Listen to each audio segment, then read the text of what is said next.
So my name is Mathieu Bailly. I'm heading the space activities at SciSec.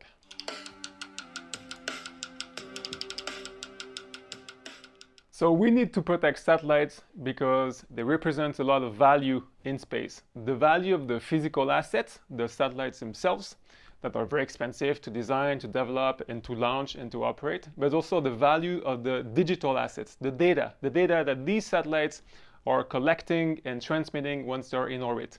And this value attracts criminals. So that's why we need to protect satellites.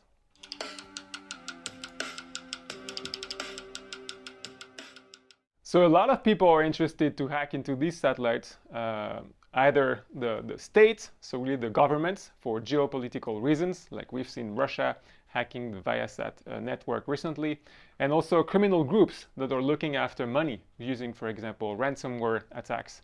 And also maybe anybody, any bored students willing to hack the satellites of their university. So it's really a large group of people, of groups that are interested in hacking and attacking the space systems.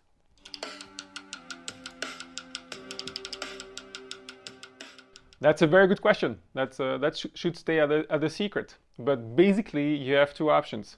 Either you place a malware during the development stages of the satellite, so on ground, or during the mission, when the satellite is in orbit, you attack the ground segment, the mission control, so you can access the satellite. So you have these two options, and everything happens on ground. It's really a myth to think that people can hack satellites when they are in space, in orbit. It's really on ground.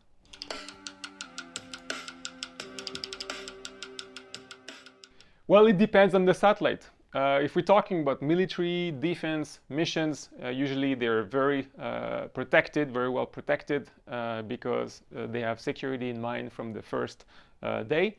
However, we see that commercial and institutional satellites are usually less protected because security is new to the space industry, and we did not really foresee that satellites would be used as weapons in wars, like we see it, for example, in the Ukraine conflict.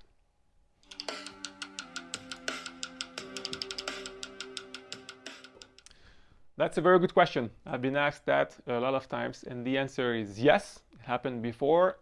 We know from public sources about 100 attacks on space systems, targeting very diversified players from agencies. For example, NASA has been a prime target since the very beginning, but also commercial players, operators attacked by various groups.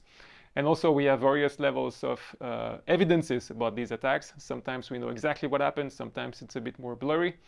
And also various levels of consequences. Sometimes it's shut down the entire system, and sometimes it had very minor consequences.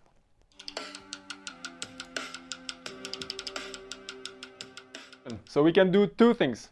First is we need to educate space engineers. Today, if you graduate from any engineering school and you take aerospace program, you don't have any security or cryptography courses or training. So we need to change that. We need to raise awareness about security. And that's exactly what we're doing with SciSat. And second thing is we need to have security products available off the shelf that are technically and financially accessible to satellite operators, so they can secure their assets without having to do it themselves and reinvent the wheel. And that's exactly what we do with SciSec.